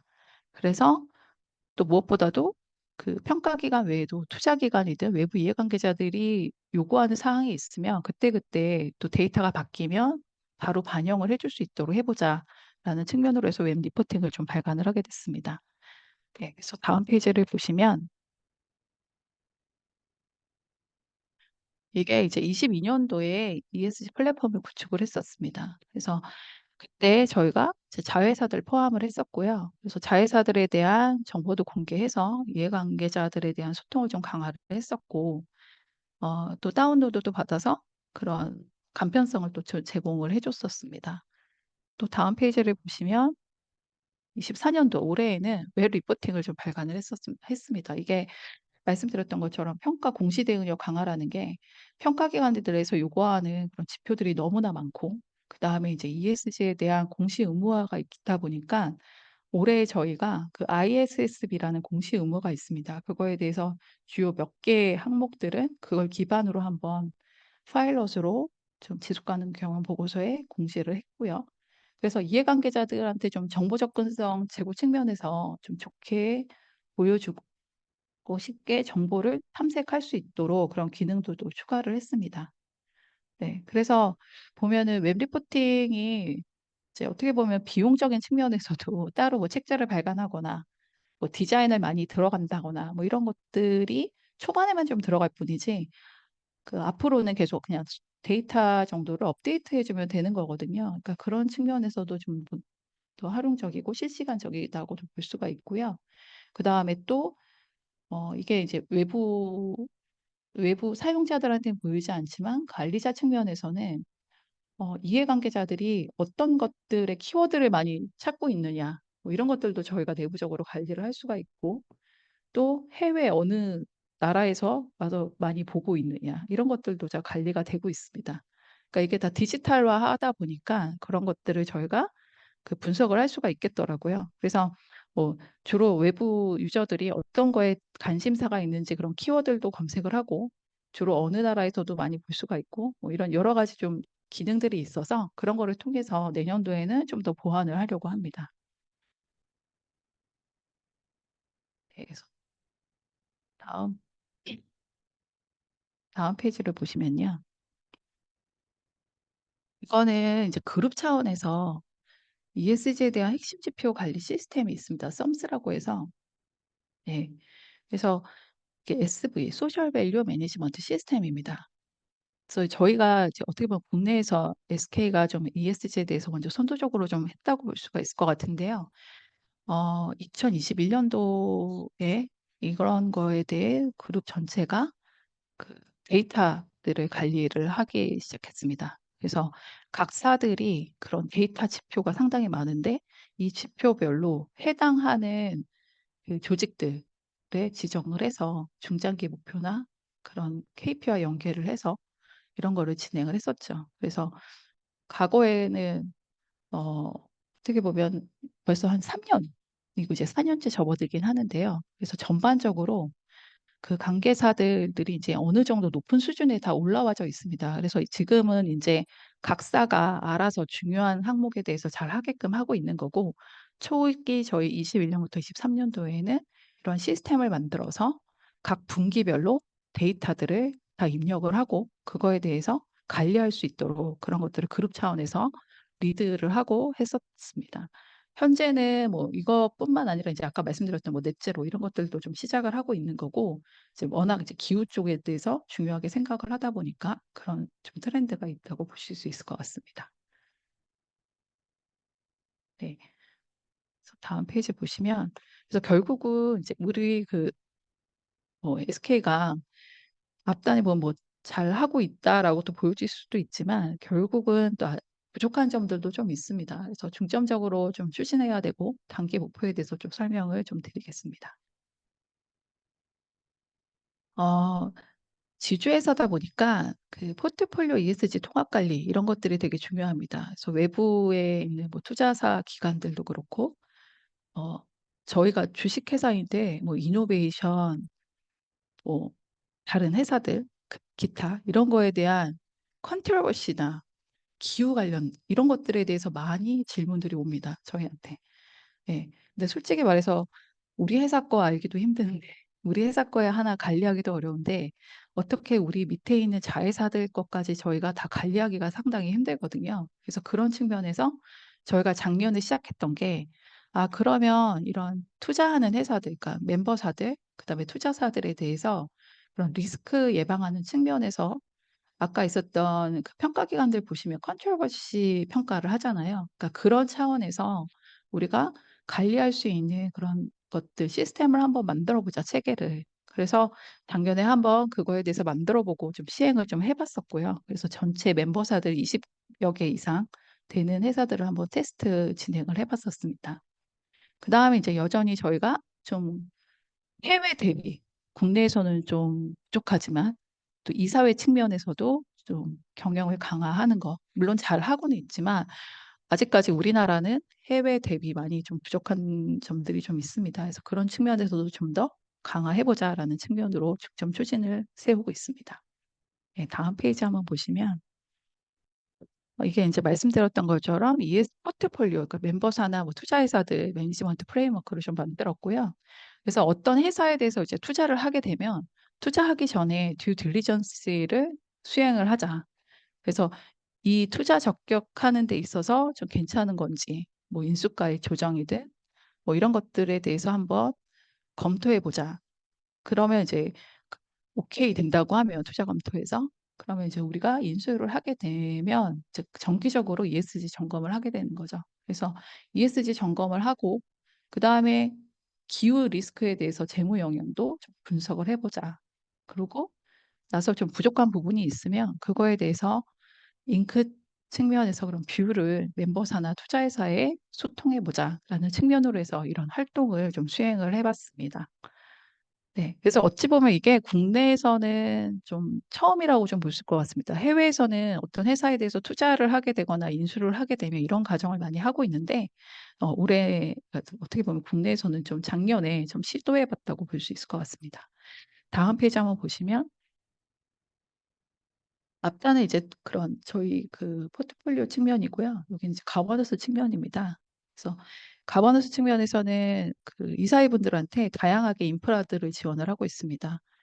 그래서 이게 뭐 그 디지털이다 보니까 저희가 당연히 뭐 그 코비드 이전에도 저희는 뭐 회의하실 때 참석 못하면 영상으로도 참석을 하셨던 게 있고 그다음에 이제 교육을 해주시기 위해서 그런 학습 플랫폼도 연결해주고 있고 그룹의 경영 정보도 제공해주고 검색할 수 있는 그런 플랫폼을 또 제공해 드립니다. 그다음에 뭐 여러 가지 그 이사회분들한테 그 디지털적인 플랫폼을 드려서 뭐 역량 강화시키는 부분도 있고요.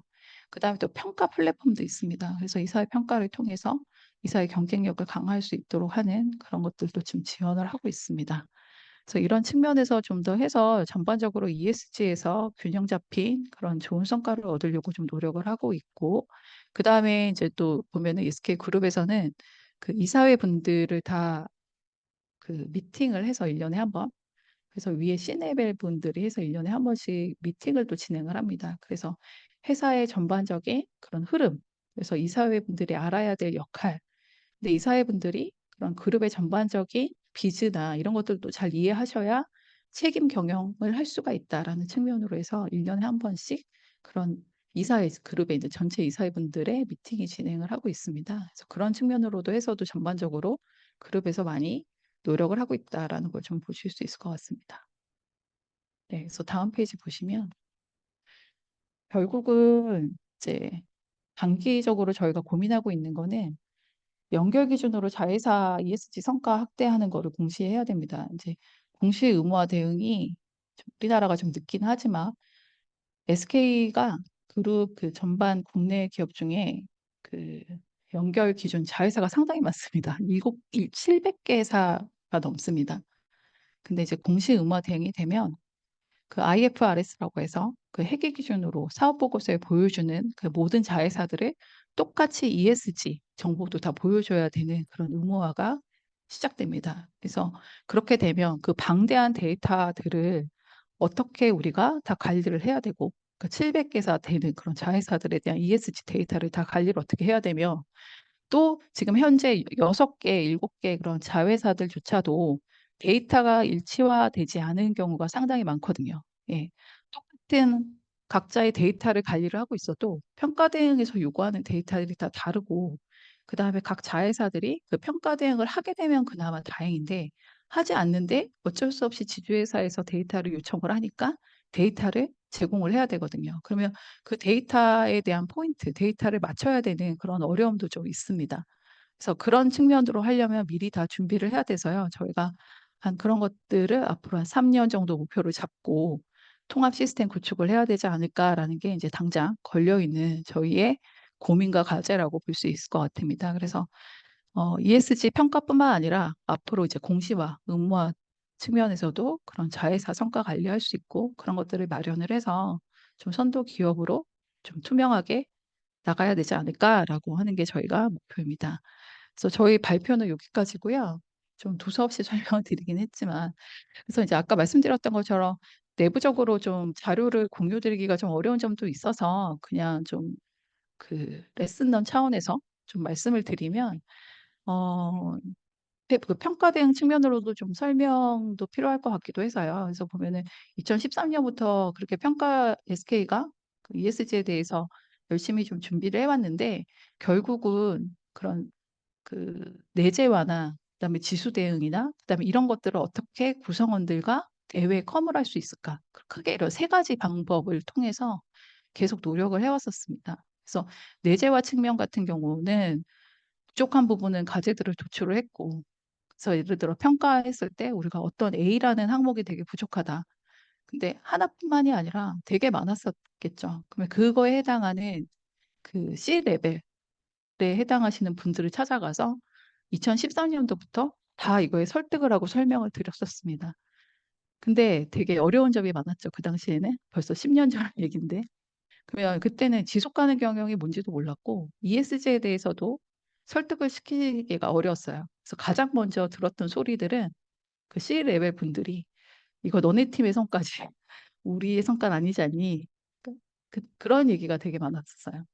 근데 지금은 한 2020년 되면서 ESG 붐이 일고 또 SK는 또 소셜 밸류라는 측면으로 해서 좀 더 빨랐는데요. 2018년. 그러면서 이게 결국은 회사의 가치, 기업의 가치, 그다음에 나아가서는 이해관계자 행복으로 이어지는구나. 이런 SK 경영 철학이 좀 확산되면서 좀 인식이 많이 바뀌긴 했고요. 뭐 예를 들어서 인권도 DJSI가 한 2013년, 14년부터 인권에 대한 평가 항목이 나왔습니다. 지금 생각해 보면 상당히 앞서져 있죠. 그래서 인권 항목에 대해서 인권에 대해서 말을 꺼내는 것조차가 되게 어려운 말이었습니다. 그때 이제 HR에 가장 높으신 분 찾아가서 자, 이거 인권 정책 만들어야 되고요. 인권 실사해야 되고요. 이런 거 해야 됩니다.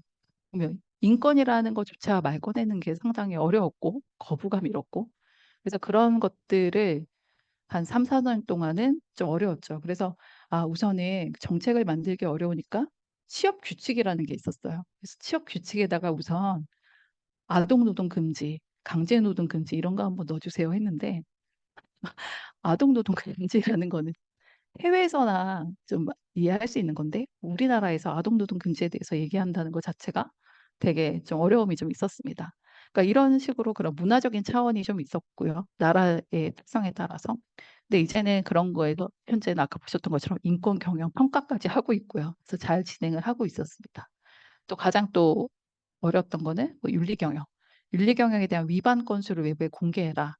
이런 것들이 있었는데 지금이야 당연히 다 사업 보고서에도 나오고 다 그 보고서에 지속가능 보고서에 왜 그랬고 어떻게 조치했는지 이런 것까지 평가기관에서 요구를 하고 있기 때문에 다 보여주지만 예전에는 그 담당 팀에서 아니 왜 위반 건수에 대해서 얘기를 해야 되냐 그런 어려움이 좀 많았거든요. 그래서 그런 것들을 저희는 매년 개선 과제를 만들었고 그래서 가장 높은 분을 기준으로 해서 그 분한테 직접 보여드릴 수 있는 과제를 만들었었습니다. 그래서 차츰 그 순차적으로 어떤 것들을 준비해야 될까라는 것도 있었고, 그다음 이제 내부적으로 구성원들도 이거에 대한 인식을 시켜야 된다라고 해서 강의도, 교육도 많이 시켰고, 뉴스레터도 많이 보내고, 뭐 시상을 하고 오면 그거에 대해서도 방송도 하고, 뭐 이런 식으로 진행을 했었습니다. 그러니까 그런 것들이 좀 쌓아졌고, 아까 보였던 것처럼 그룹 차원에서 썸스, 즉 이런 것들이 생기면서 이제 KPI가 되게 됐죠. 그래서 CEO KPI가 되고, CEO KPI가 되다 보니까 그 안에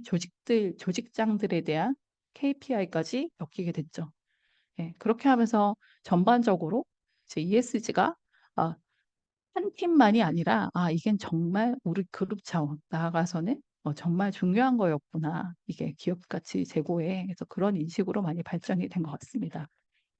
그다음에 평가 쪽으로는 제가 약간 설명을 드리긴 아까 앞단에서 오범택 센터장님이 좀 자세하게 말씀을 해주셨고요. 그래서 결국은 평가 측면에서도 정말 그 ESG 활동이 실제적으로 진행하지 않으면 더 이상은 좋은 성과를 받기 어려운 것 같습니다. 그래서 매년 그 평가에 대한 추세가 계속 바뀌고 있고요.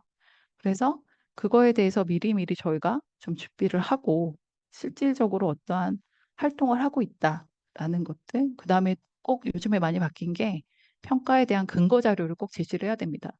과거에는 그냥 뭐 이런 거 하고 있고요. 대충 그냥 어떻게 내부적인 자료라서 공개할 수 없어요라고도 했지만, 지금은 하나하나 다 명확하게 보여줘야 되고 또 영문으로 해서 또 보여줘야 되는 경우도 있고, 그런 추세가 좀 가고져 있습니다. 그래서 그런 것들을 다 좀 저희가 보여주기 위해서 MD 리포팅을 좀 발간을 했고, 아까 말씀드렸던 것처럼 그런 공시화 의무 대응으로 해서 이제 시스템을 또 구축을 해서 준비를 해야 되지 않을까라는 의견을 드립니다. 네, 이상입니다.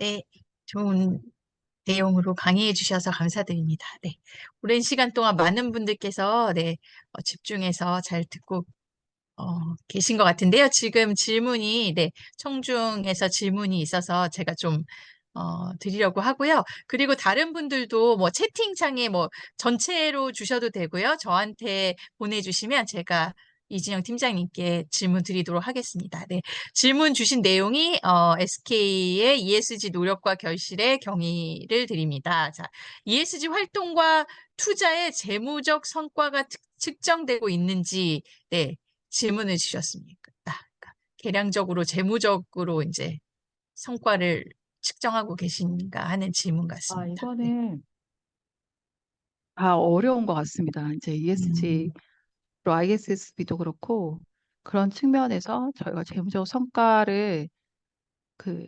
명확하다라고 할 수는 없기 때문에 이거에 대해서 아직까지 공개를 하거나 이런 건 없고요. 그래서 이거는 저희가 자체적으로는 평가는 하지만 그다음에 재무적으로도 좀 그 재무팀을 통해서도 좀 도움을 받고 있고요. 그래서 앞으로 이제 내년부터는 좀 이거에 대해서 본격적으로도 준비를 하려고 합니다. 평가 의무 공시화 대응을 위해서. 그래서 아예 측정을 안 하고 있다고는 볼 수 없고요. 일부 지금 현재 하고는 있습니다. 그런 것 같습니다. 공시가 또 워낙 중요해져가지고, 이제 아까, 오 센터장님 말씀하실 때 그런 어떤 공시 관련해서도 지금 그런 디지털 활용이나 이런 부분을 말씀해 주셨는데, 지금 이제 디지털 관련해서 ESG 활동을 하시고 그 부분에 있어서 디지털 혁신을 많이 확인을 했는데요.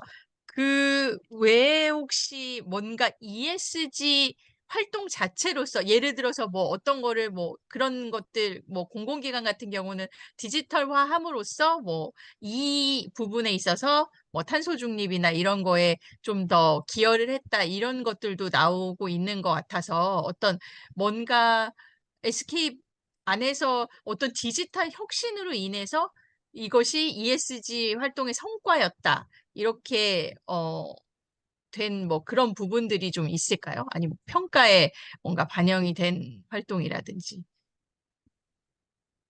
전자보다는 저희는 이제 평가 쪽인 것 같고, 오히려 또 저희는 투자기관이나 오히려 기자분들이 또 관심이 네네네. 많으셔가지고 그런 환경이나 이런 데이터 쪽 보시고, 그다음에 이제 주식회사보다는 오히려 자회사들에 더 관심이 많으세요. 그래서 그런 측면으로 좀 질문도 많이 오고, 네, 음, 네, 그런 측면이 어떻게 보면 좀 효과적으로 컴 채널이 전달됐다라고 아, 볼 수 있을 것 같기도 합니다. 네. 네. 네, 답변 감사합니다. 네. 혹시 또 다른 질문 있으실까요? 네, 그러면 저희가 이제 약속된 시간이 다 되어서 오늘 저희 세미나 여기까지 하도록 하겠습니다. 9월 세미나는 ESG 경영과 디지털 혁신으로 진행했고, 그리고 아까 말씀하셨던 것처럼 향후 또 매달 저희 경영정보학회 산학 세미나 시리즈가 진행되고 있으니 많은 관심 가져주시기 바랍니다.